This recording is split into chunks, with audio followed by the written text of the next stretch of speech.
Hello, everyone. Welcome to another session of the Value Education Olympiad. Today, our session is on altruism. My name is Sana Mittal, and I'm your host for today. I'm a student at Warwick University in the UK, and today we have with us Ms. Rukmini Walker.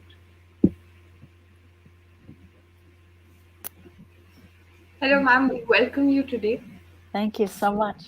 It's my honor to be here with you. Thank you so much. For those of you who don't know, Ms. Rukmini is an activist for women's spiritual empowerment and interfaith dialogue. She's the founder of the Urban Devi Collective. She's also a member of the Board of Trustees of the Bhaktivedanta College in Belgium, and she's also the member of the Board of Directors at the Bhakticenter. We're very happy to have you with us today. Over to you, ma'am. Thank you. Let me just begin with a little prayer.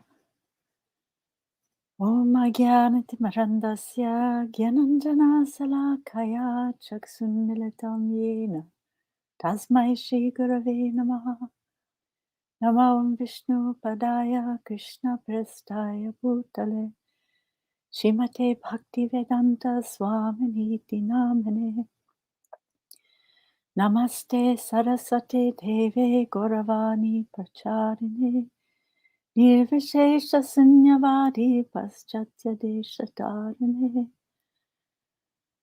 Jai Shri Krishna Chaitanya Prabhu Nityananda Shri Advaita Gadadhar Shivasadi Gaura Bhaktivedanta Hare Krishna Krishna Krishna Hare Hare Hare Rama Rama Hare Hare. Thank you so much for inviting me today. And we have a very interesting topic, the topic of altruism. So there are different definitions of the word altruism, but perhaps the most broad definition would be to say that altruism is the practice of a selfless concern for the well-being of others without discrimination, resulting in a higher quality of life for all, for everyone. How does that sound to you? I hope you like that definition. So I'd like to begin with a beautiful altruistic prayer that was spoken by the child saint Prahlad Maharaj in Srimad Bhagavatam. He says, "May the entire universe be blessed with peace and good hope. May everyone, driven by envy and enmity, become pacified and reconciled. May all living beings develop abiding concern for the welfare of others. May our own hearts and minds be filled with purity and serenity. May all these blessings flow naturally from this supreme benediction. May our attention become spontaneously absorbed in the rapture of pure love unto the transcendent Lord." So thinking of altruism, let's consider how can we live as more conscious, awakened living beings who share this planet with other living beings of many cultures, countries, colors, genders, and even species. I'd like to make 3 points. First of all, this world, this earth, doesn't really belong to us. We're just travelers here, passing through here for a very short time, at most 100 years. We came here naked and empty-handed, and we have to leave here also naked and empty-handed. Second of all, with that in mind, everything here is on loan to me. How do I treat something that's on loan to me, that's meant to be given back in a short time, in the same condition in which I received it? Maybe I was cold yesterday and I borrowed a sweater from my friend and she wants it back tomorrow. Obviously, she wants it back in the same condition in which she gave it to me, in which she trusted it to me. If everything I so-called own here is, as they say, borrowed plumes. Have you heard that before? Borrowed plumes? If I'm only here temporarily and nothing is really permanently mine here, is this earth mine to desecrate, to vandalize, to pollute? Um, the universal government, the divine order, just won't allow that. There will be repercussions. If you go to anyone's home or downtown Delhi and start vandalizing, maybe spray painting or something like that, it's just not allowed. The police will come and arrest you for that. Won't the divine order also act against us if we harm and desecrate what's not ours? And third of all, if we are spiritual beings traveling on a temporary sojourn here on this earth, can we learn to walk more lightly and more consciously on this journey? What can each of us do to make even a small difference to reduce our human footprint as we share this precious planet while we're here? Everything depends on our consciousness. Wouldn't you agree with that? Gandhiji said that in this world, there's enough for everyone's need, but not enough for everyone's greed. Sri Ishopanishad teaches that everything is owned and controlled by the Lord, and that therefore we should accept only those things which are necessary for ourselves and not accept more than that, really considering and knowing well to whom all things really belong. Remembering the Supreme Lord as the actual owner of all things, we can live in a consciousness of abundance as his beloved children, in a consciousness of Vasudeva Kutumbakam, that we are all one world family. I'm just wondering, is that ancient aphorism being lost today in our hyper-fast, hyper-connected, hyper-consuming, throwaway world? Ask yourself this: when you wake up in the morning, what's the first thing that you think? It depends on our consciousness, doesn't it? Am I in a consciousness of altruistic abundance or a consciousness of need and greed? I might wake up, yawn, and think, I didn't get enough sleep. My family doesn't give me enough space. I'm not getting enough respect at school from my teachers or my classmates. There's not enough green space in Delhi anymore. There's not enough clean air or water, and on and on and on. Or I could choose to wake up in the morning in a holistic consciousness of gratitude. Thank you, my dear Lord Krishna, or God by any name you choose. You've once again so kindly given me another breath of life today. How can I use my abilities today to please you and serve the world? That would be waking up in a consciousness of broad-minded, altruistic gratitude. What do you think?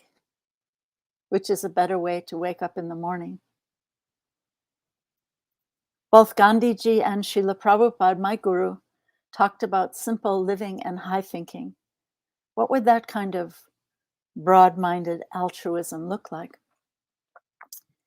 An American woman who was a saint in the Catholic Church, her name is Saint Elizabeth Satan.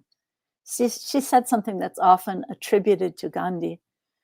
In her deep wisdom, she pleaded with us to live simply so that others may simply live. But if we see ourselves, our community, our nation, our race or gender or species as better than others, then out of pride and greed, we'll tend to exploit others for our own selfish purposes. I heard a tragic story during the height of COVID. A Portuguese woman was lamenting the loss of her father, who had been a billionaire. He had been immensely wealthy.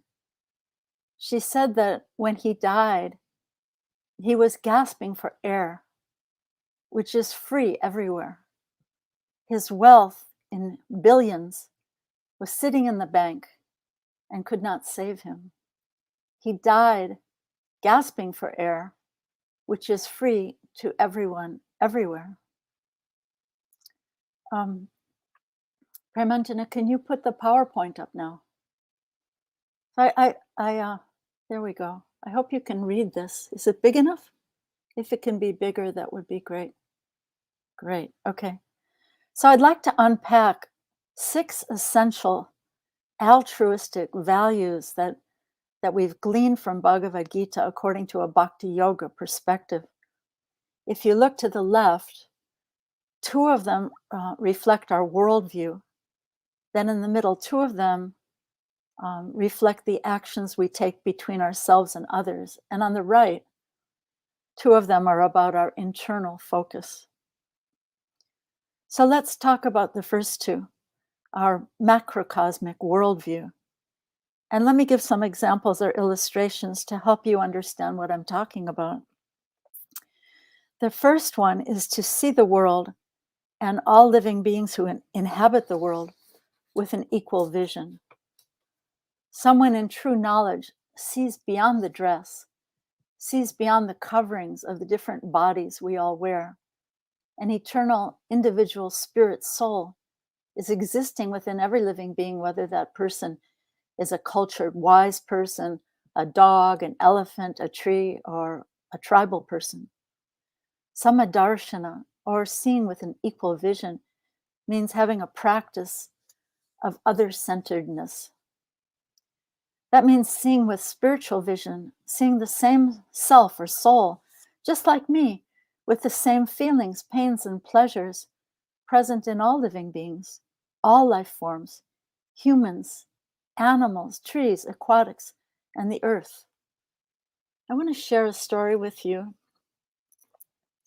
There was a wise rabbi, and he asked his students a question. He said, how can we determine the hour of dawn when the night ends and the day begins? One of the students said, well, is it when from a distance you can distinguish between a dog and a sheep? No, was the answer of the rabbi. Then another student said, is it when we can distinguish between a fig tree and a grapevine? No, the rabbi said. The student said, then please tell us the answer. And the wise teacher said, when you can look, it is when you can look into the face of another human being and you have enough light in you to recognize your brother or sister. Until then, it is night and darkness is still within us.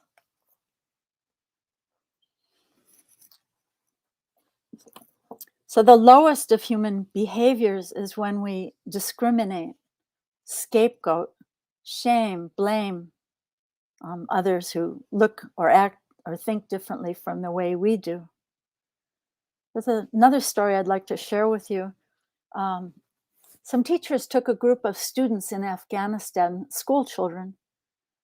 They took a group of school children to a garden, a big garden. And they instructed the children to pick all the flowers except the blue ones. So the children ran out and they picked all the flowers in the garden, but they left only the blue ones. And then the teachers asked them a question. How does the garden look now? What do you think? And the children said, it's not as beautiful as it was before. With only one color of flowers, there's no variety. There's no diversity. It's not as beautiful now. There's a beautiful verse in Bhagavad Gita that says, perfect yogis are they who, by comparison to their own selves, see the true equality of all beings in both their happiness and their distress. This is Samadarshana. There's also a wise realization in the Quran. It's said there that Allah, in his infinite wisdom, has made us all different. If Allah, in his wisdom, had wanted, he could have made us all the same, but he didn't. Why? So that we would learn to get along with each other. But unfortunately, time and again, we humans just don't seem to get the message. So now if you look to the middle of the PowerPoint, the second of the first pair of altruistic worldview values is, oh, no, sorry, it's the bottom left, our choice, right? Choice, which in Sanskrit is icha. So that's at the bottom left. Toward the end of the Gita, Krishna says to Arjuna, now I've told you everything. Now you can do as you wish to do. Why is that? Why did he say that? Because love can never be forced.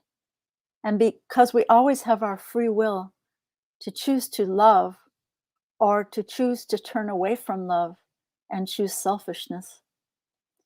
We can choose a broad-minded, expanded consciousness of love and altruism toward all beings, or we can choose small-minded, cripple-minded selfishness.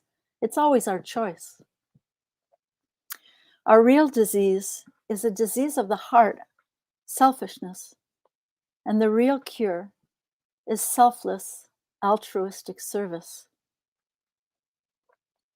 There's a Catholic monk, his name is Father Richard Rohr, and he said that we all live with a God-sized hole in our hearts. Isn't that interesting? He says a God-sized hole in our hearts. And we keep choosing to try to fill it up with so many lesser things, power or position or wealth or beauty or strength. But that hole is never actually filled. We choose to wander through this world with a kind of spiritual amnesia. We've forgotten our home, where we come from, who are our parents, and what is the purpose of our lives. But by their mercy, holy teachers from all the world's traditions come down as emissaries from our source, our divine Father, to wake us up, to remind us who we really are and where we really belong beyond this world. Because some sense of love of God is actually dormant within each of us. But it's always our choice whether to hear them, or we can choose to keep ignoring the memos we keep getting from beyond this world of birth and death. Then now in the middle, if you look to the second pair of altruistic values, it's about our actions between ourselves and others. So the first one at the top is to act without cruelty or ahimsa. If I go to harm an animal, doesn't she cry? Doesn't she try to turn away just like you or I would do? Ahimsa means to act without cruelty or to try to minimize the violence we commit. Even beyond the United Nations Declaration of Human Rights, even beyond human boundaries, what about the poor animals? The broadest altruism then is compassion, empathy without boundaries, without borders, that includes all living beings. 1,500 years ago, Gautama Buddha appeared in India and taught ahimsa, to do no harm, feeling compassion, recognizing all suffering, and in particular, the suffering of the poor animals. This was the altruism of the Buddha. These days, when we hear how to help solve our environmental disaster, we rarely hear about the impact of a meat-based diet and what it has on the earth. But the Guardian newspaper out of the UK posted an article online that I'd like you to look for that online. It's called 10 Ways a Vegetarian Diet Can Help Save the Planet. There's no time for me to give you all the details of their research on that post right now, but please look it up. But I'd like to summarize those 10 points, and here they are. They say, consuming a meat-based diet is overheating the planet, eating up the land, drinking too much water, causing deforestation, poisoning the earth, spoiling the oceans, ruining the air, making us more prone to disease, draining the world's oil, and is costly in so many ways, from increased chances of obesity, many cancers, heart disease, and many others. It's also twice as expensive as a vegetarian diet. That's just a quick summary. Please look that up. So the second of the two altruistic values regarding our actions between ourselves and others is our, at the bottom of the middle, see that, is our right action, or how we're able to teach by example. I'd like to share a story with you. I'm not sure, you might have heard this story before, about a simple illiterate village woman from Maharashtra. Her name is Sindhu Tai Saptal. She was a young mother with 2 children, and she was pregnant with a third one. But she noticed that there was a man in her village who was sexually abusing the women of the village. So she went to the police, and she was a whistleblower. She told the police what he was doing. And that man became so angry that he went to her husband and lied to her husband. He told her husband, that child that your wife is carrying is my child. That's not your child. And her husband became so angry that he beat her and left her to die, threw her in a cowshed where he was hoping it would look, apparently he was hoping it would look like she had been trampled by the cows. But the amazing thing is that a mother cow, so here she is, a mother, right? And a mother cow stood over her and protected her from being trampled by the other cows until it was time for her baby to be born. And she picked up a sharp rock from the ground and cut the umbilical cord, and her tiny daughter was born under that mother cow. So then she was thrown out of her house. She had nowhere to go, and she didn't know what to do. And it's a long story. There's no time to tell you the whole thing. It's an amazing story. But so she was sitting under a tree near the railroad. She was thinking of throwing herself and her tiny baby under an oncoming train, thinking of suicide. But there was a tree that she was sitting under, giving her shade. And that on that tree, there was a broken branch that was just hanging by a thread. And she looked up at that tree and she had an epiphany. She had a realization that this tree is broken like me, but still it's giving me shade. So I'm also broken. So I could also do something to help other people, to relieve people's suffering. So with that realization, she walked over to the train station. She heard an old man crying for water. And she began to collect orphans and help the orphans. And as the story goes, eventually she was helping so many orphans, opening orphanages, and people began to call her the mother of the orphans. So it's an astounding story of the inspiration for right action, how little she had and how destitute she was, but still she took the impetus for right action, right? So dharma, or right action, means teaching by example. Bhagavad Gita says, whatever action a great person performs, common people follow.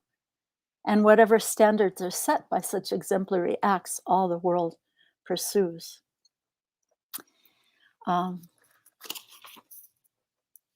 Talking about right action and also about our choices, I want to share something with you from Albert Einstein, who was a theistic scientist.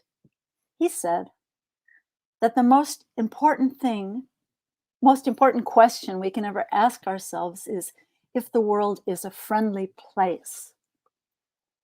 So if we decide that the universe is an unfriendly place, then we'll use our technology, our scientific discoveries, our national resources to achieve safety and power by creating bigger walls to keep out the unfriendliness and bigger weapons to destroy all that which is unfriendly.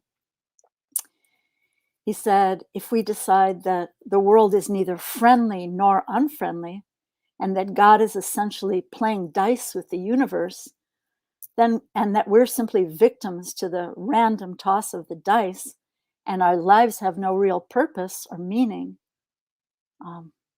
But if we decide that the universe is a friendly place, then we'll use our technology, our scientific discoveries, and our natural resources to create tools and models for our understanding that universe. Because power and safety will come through understanding its workings and its motives. So basically what he's saying is that there are two ways to live in this world. One is that nothing is a miracle, and the other is that everything is a miracle, right?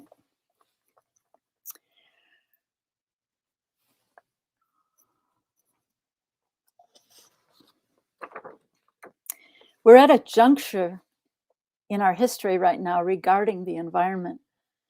Governments are finally admitting that climate change has a human cause. What future behaviors will we choose? At the height of COVID, after just a short time of having factories and industries shut down, we all saw plant life and animal life rejuvenating in cities and other places all across the world. According to Hindu tradition, the earth is a goddess, Bhumi Devi. And when we drill and manipulate nature, or even lie and cheat, she's pained by our behavior, and she vents her anger in different catastrophic ways, as we're now seeing all over the world. We're small, and we're not the controllers of this planet. This planet is not meant for our soul manipulation and enjoyment. But if we live in harmony with the earth and share her bounty, then there is enough for us all. Pollution of the environment is an external symptom of the internal pollution of our hearts, the pollution of greed, envy, overaccumulation, lust for more power and more possessions. As we work to clean up the environment, we have to also work to clean the inner environment of our hearts. Otherwise, no matter how many rivers, mountains, lakes, or even cities we try to clean up, they'll just go back to where they were before, unless we work to change our hearts. This is not a sectarian message. It's a universal spiritual message of all spiritual traditions of the world. So finally, if you look at the PowerPoint on the right side, the last pair of altruistic values that has an internal focus. At the top, humility or amanitvam, and then love or priti, to dwell in loving ecstasy. Mother Teresa, who did tremendous spiritually altruistic work, helping so many destitute and dying people in Calcutta, in humility, said this about her work with her Sisters of Charity. She said, "Whatever we are giving is just like drops in the ocean. But without those drops, the ocean would be that much less." Isn't that beautiful? Her point is that our contributions may be small, but every small bit also matters. This is humility. Can we also aspire to do this kind of work humbly in service to God and the world without ego, just trying to do our small, tiny part? And finally, love, or priti purvakam, to dwell in loving ecstasy, loving God and loving all living beings as his beloved sons and daughters, even the poor animals. The greatest altruists are those who work to find the root cause of our sorrow, that is, separation from our Supreme Father. Jesus Christ taught a broad-minded spiritual altruism. He said, love God with your heart, soul, and mind, and love your neighbor as yourself.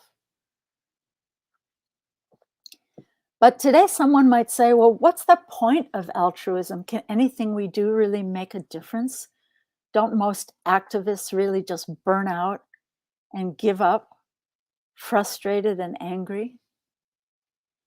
It's true that people who carry altruistic ideals on their shoulders, on their own shoulders, do often burn out.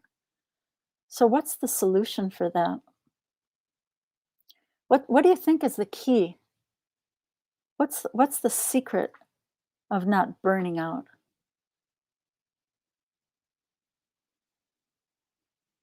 I don't know if we can get any voices about that right now. Or maybe we should just wait till the end.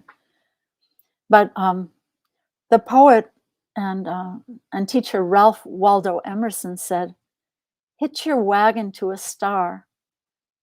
What do you think that means?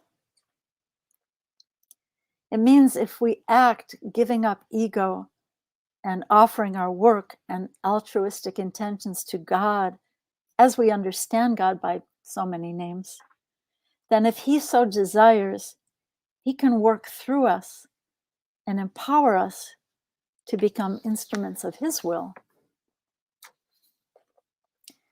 I love this quote, which is a riff on the Jewish Talmud. Do not be daunted by the enormity of the world's grief.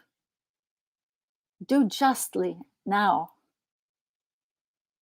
Love mercy now. Walk humbly now. You are not obligated to complete the work, but neither are you free to abandon it. Do the work, do your part as a tiny offering of your deepest intention.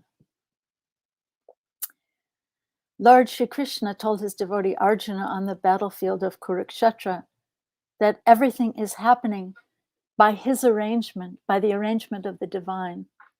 And he told Arjuna, you can be a tiny instrument in the fight.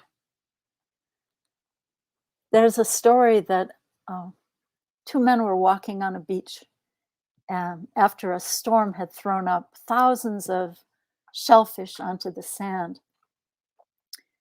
One of the men every so often would stoop down and pick up a shellfish and throw it back into the surf.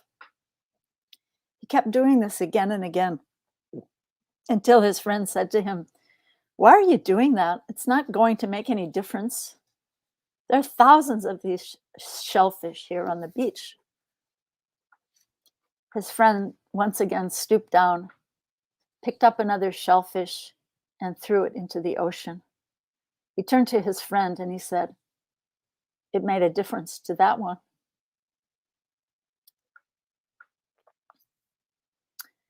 I once heard my guru, Srila Prabhupada, give an example when he was speaking to the International Students Association in Boston, Massachusetts, in the US.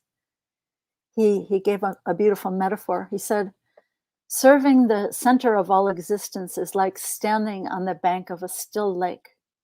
If I throw a pebble into the center of the lake, then from that center point, harmonious concentric circles will radiate outward from that center. If I focus on that center of all existence and offer my work to God, to that center, then I can have so many interests and endeavors radiating outward from that center in harmony as my offering to our source, to that center. There can be music or science, art, literature, dance, technology, all in harmony. But if I throw one pebble off to one side and then throw another pebble off to another side, then I'll see so many interference patterns clashing in the water.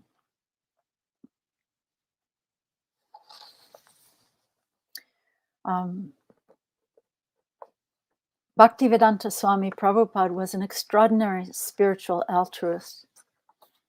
he met his guru at the age of 26, and his guru asked him on their first meeting, he said, "You're an educated young man.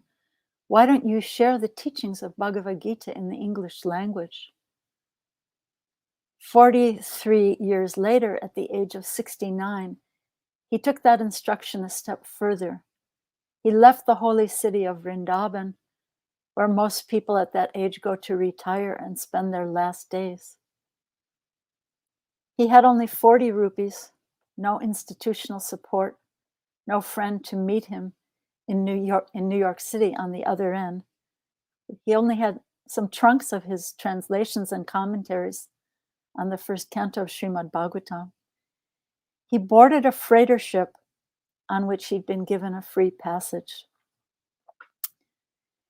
At great personal sacrifice, you may know this story, he suffered 2 heart attacks on board that ship and extreme seasickness, and much more suffering to come when he actually reached New York. Homelessness, starvation, and a theft of his typewriter that he was using for translating his books. It's a miraculous story of compassionate altruism. Why did he cross the 7 oceans and 7 seas? We were unknown strangers to him, yet I always felt that he could feel our suffering from all the way across the ocean. We were suffering, not knowing who we were or what was the purpose of our lives. In 12 years, he circled the globe 14 times, wrote volumes of books, which removed so many misconceptions in people's hearts, opened 108 temples, and brought thousands across the world to the beautiful path of Krishna consciousness. Altruism offered up as selfless action in conscious service to the Supreme can transform us, our work, and the very climate and landscape of the world. I hope you'll consider it in your own lives. Thank you very much.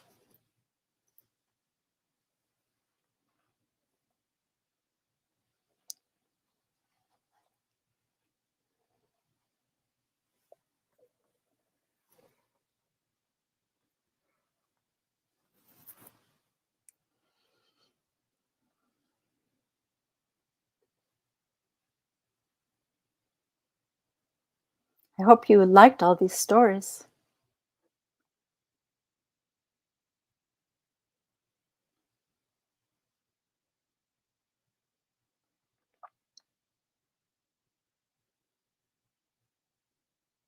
Maybe I'll tell another story from the life of Sindhu Thai Saptal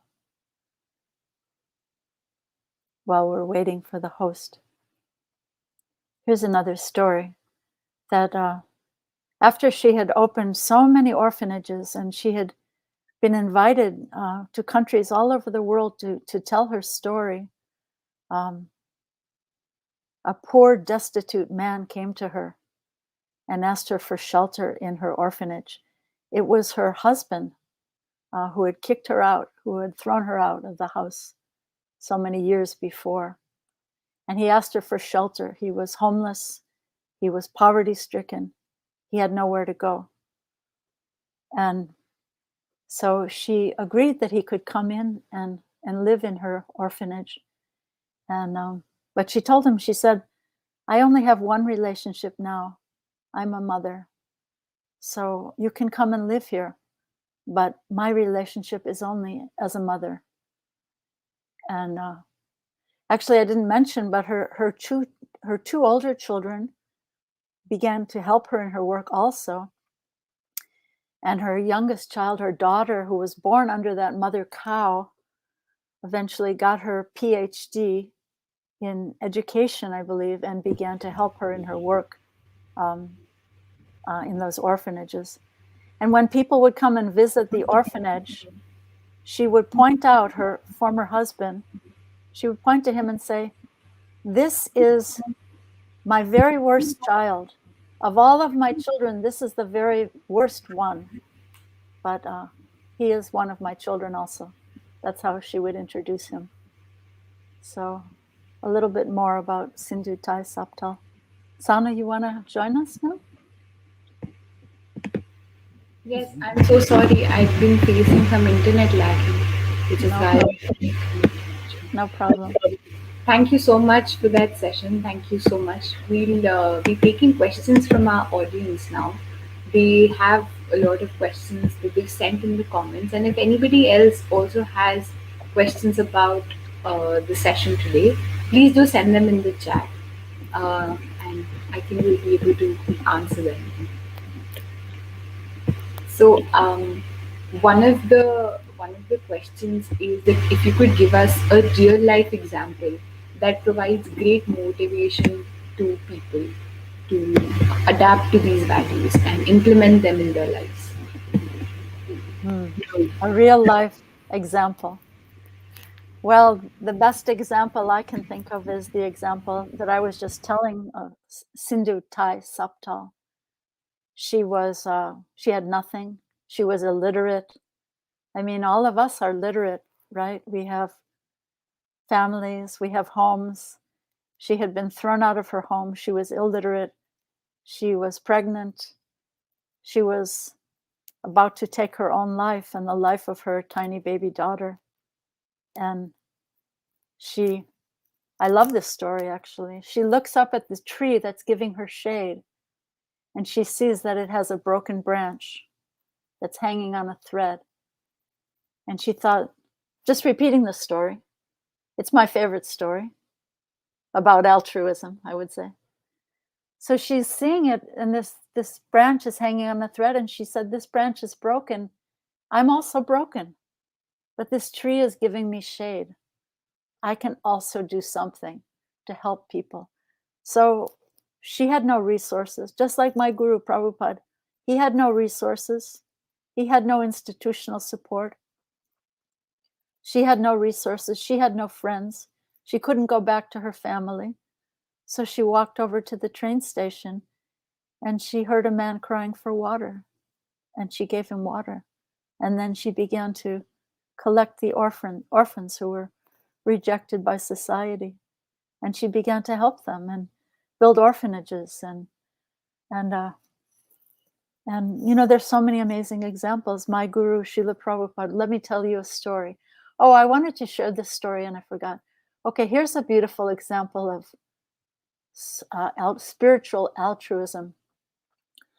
Once, here's a real life story. Once, one disciple of Prabhupada asked him, Prabhupada, is there any service I can do for you? And Prabhupada said, I hope you all like this story. Prabhupada said, yes, you can go where I will not go.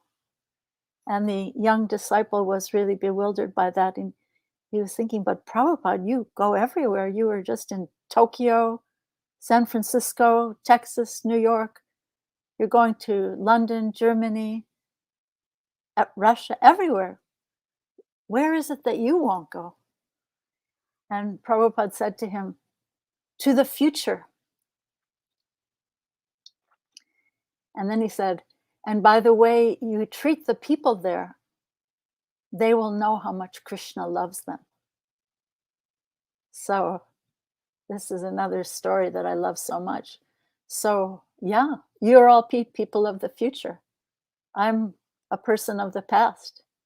You're all going to the future that I'll never see, that so many of us will never see.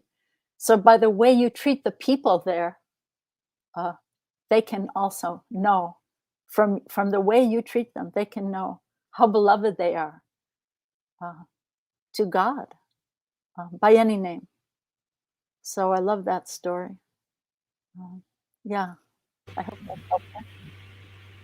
Another question that we have is what is the meaning of altruism and how should we keep ourselves motivated to lead an altruistic life?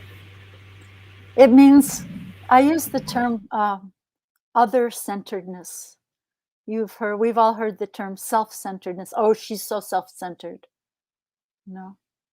But It's a practice of other-centeredness, thinking of how will my words or actions impact the world or the person I'm speaking to today, or how will some, if I say some unkind thing, how will they be holding that in their heart uh, for maybe years? And I might have forgotten that I even said something like that or did something like that. Or again, thinking of the poor animals. Very few people are talking about it. Even when we read about things to help the environment, I know in so many places they're telling the school children, turn off the water when you brush your teeth. Great. Well, that's good. But what about the thousands and millions of gallons of water that are used um, to in this meat industry? So we have to think of the impact. There was one Native American chief who said we have to think of the impact of our actions on 7 generations. And when the Native people in the US, the Native people, when they would, in this particular tribe, when they would have their meetings, they would always make sure that there was a little child sitting in the meeting with them. So they would be conscious of the impact of their decisions in that meeting on the next generation and the next and the next and the next. So yeah, how will what I say or do impact the next generations? It's a practice. You know, just like anything, like if you want to build strong muscles, you go to the gym or you walk or you run. So these are our muscles that we have to build, conscious muscles of consciousness, muscles of opening up the heart. So it's very, very important that we understand that I'm more than the outward dress. I'm more than even the mind. The mind is like, you know, maybe you're wearing an undershirt. The mind is like the lingerie, but the real self is the consciousness, is the soul. Consciousness is a symptom of my real self. So if we act as soul to soul in this world, our actions will have a much greater and more beneficial impact on the world. But it's a matter of our choice. As I said in the beginning, when we wake up in the morning, we can make a choice, right? We can just yawn and, oh, I didn't get enough sleep. I don't get enough space from my family. I don't get enough respect from my classmates or my teachers. We can wake up like that. Or we can wake up with a mood of gratitude. Thank you so much, God by any name. I've been given another breath of life today. How will I use that breath? How can I use my abilities? Whatever. Every one of us has gifts, right? Every one of us has some gift that's given by God. And what we do with those gifts is our gift back to God. Put it in your Anjali, right? As your gift back. So it's our choice. It's always our choice. Another question that we had was, how can we be more humble? How can we be more humble? You know, it's a great question. Humility is really just the reality. You know, really, we are tiny, and we're here for such a short time, and our impact can only be very small. But we sort of blow ourselves up to an illusion of thinking how great we are. Maybe that comes from our childhood when our mothers and fathers are telling us, oh, you're such a big boy, you're such a big girl. But really, the reality is that we are very tiny. The Vedas teach that our identity as a soul, is that we're 1/10,000th the upper portion of the tip of a hair. How small is that? So that's our reality. But when we behave as though we're very, very great, we tend to come crashing down. So the Shakers have a saying, American community: "'Tis a gift to be simple, 'tis a gift to be free, 'tis a gift to come down where we ought to be." So that's the reality. We're tiny, and if we walk this world a little bit more lightly, realizing that I am a tiny person, and that I can offer my respects and my gratitude in bigger ways, then my work and my action and my thoughts will have more impact, rather than thinking I'm so entitled, I'm God's gift to the world, and all of those inflated kind of concepts that people can come up with. So it's much better to live in a reality, right? Vanchika is asking that they've had 7 sessions where they've learned 7 values. How do they stick to these values and implement them in their lives? Yeah. Well, daily practice, and find mentors who live those values. If you want to change your heart uh, and uplift your heart, find someone who's living those values. Sometimes it could even be it could be a teacher in your school. It could be one of your friends. Sometimes it's even someone just sweeping the floor who has a value that is very precious. So if we keep our eyes open, we can find those mentors and those examples of those great values and practice them. It's a cultivation. It's not meant to remain in the head. These days we're so much in the head, and we learn so much. We learn skills, we learn so much knowledge in school, but these values are meant to be inculcated deeply into the heart to create change of heart. And that's where real social change will begin with the internal change of heart. And that's where the real values can take root and really fructify and grow, because they can, if we practice, and if we whatever we hang out with, we will tend to become like that. So we have to choose our friends very carefully. We have to choose who we hang with very carefully, because we will tend to emulate whatever we spend time with. Be discriminating on social media. Do you really want or need to be watching this thing you're watching right now? I mean, is it really going to impact your consciousness in an uplifting way? So use your discrimination with social media. Turn it off, turn it off. You can go read a book. You can go find some wise person and get your life uplifted, or do some uplifting work. I'm looking at you, Sana, and I'm thinking you're such an example. Sana is someone who, during COVID, she just picked herself up and started helping people who were more unfortunate than she was in her life during lockdown in Delhi.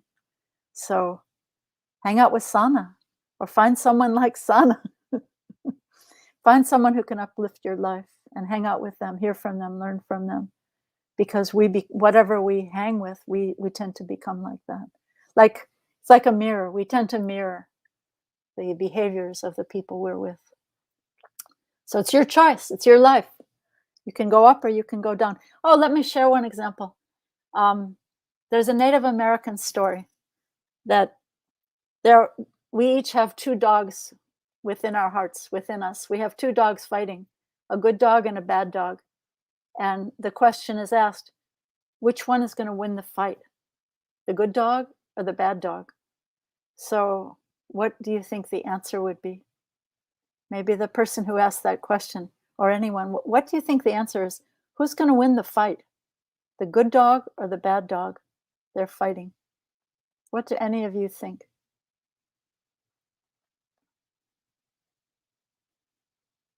I think we wait for the answers on that. Um, Should I go ahead and should I divulge the answer? yes. Okay. So the answer is, if you think about it, the answer is the one that's going to win the fight is the one you feed the most, right?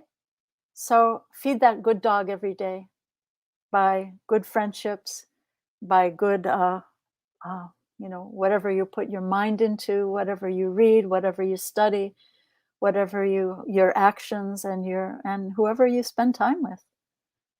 Then the good dog will be strengthened and the bad dog will wither. I think most of the people in the comments are saying the same thing, that they would feed the good dog and make that bigger. Um, One more question that we have is, how can we make our consciousness strong? And a lot of people are asking this. How can we make our consciousness strong? So there's so many spiritual practices in the world, and they're a cultivation. It's not just a matter of I believe this or I believe that. It's a cultivation. I follow the path of bhakti yoga, and on the path of bhakti yoga, we have a daily practice. So whatever your tradition is that you follow, have a daily practice of meditation or prayer or chanting mantra. I chant the Hare Krishna mantra, Hare Krishna, Krishna Krishna, Hare Hare, Hare Ram, Ram Ram, Hare Hare. That mantra is beautiful because it's the names of the divine feminine Radha and the divine masculine Krishna. So to have a daily practice and to live with principles, this sharpens the sword. Live those values, live those principles, sharpen the sword of your consciousness. And another example is given of cleaning the mirror of the heart. Um, the Islamic poet Rumi said something very wise, um, that we will see ourselves in proportion to how much we've polished our heart. But if we're disturbed by every rub, then how can our mirror be polished? So it takes a practice. It's a cultivation. So we can choose to be lethargic and just let those lower natures impact us, like the bad dog, or we can choose to get uplifted by spiritual practice. I mean, it's great to do a spiritual practice in the morning before you charge off on your day. Do something. Do some meditation, do some chanting, do some prayer, or sit and ask for guidance. How can I use my abilities to serve the world today? Ask for that guidance, and as it said, seek and ye shall find. Knock and the door shall be open. But if we don't knock, if we don't care, then we just get bombarded by social media and TikTok and everything else.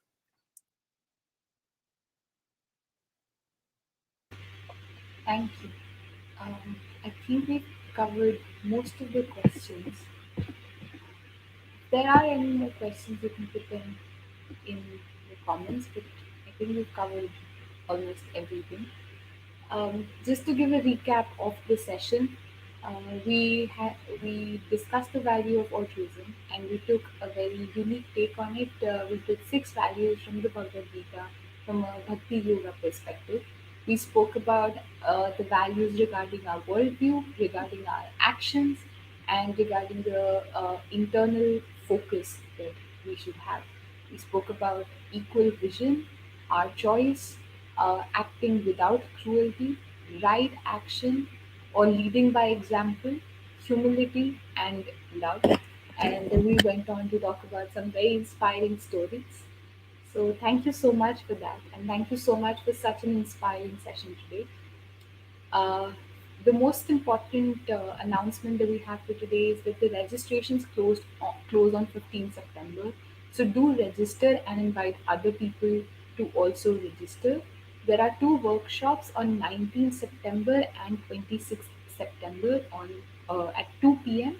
So please make sure to follow the Instagram links given to you so that you can attend the 2 workshops and also upload your pictures with your work that you do on these workshops on Instagram by 16th October, so that you then can take your exam on 17th October. So the things that you need before the workshop, you need to grow your microgreens. Uh, these are the details for that. I think you can see them on your screen. You need a container which is 2 to 3 inches deep. You need soil which can be filled in that container, and any type of seeds that can be soaked in for 3 to 4 hours. It can be mustard, fenugreek seeds, moong, black peas, anything, and some fresh water. Make sure you do this activity before workshop one, and be sure to also follow the links given to you and attend workshop one on 19th September and the second workshop on 26th September. And finally, do register for the Olympiad because the registrations close on 15th September, and get others to register for it as well. Thank you so much. Thank you for joining us today, ma'am. We're very happy to have had such an inspiring session. Thank you. Thank you. Hare Krishna.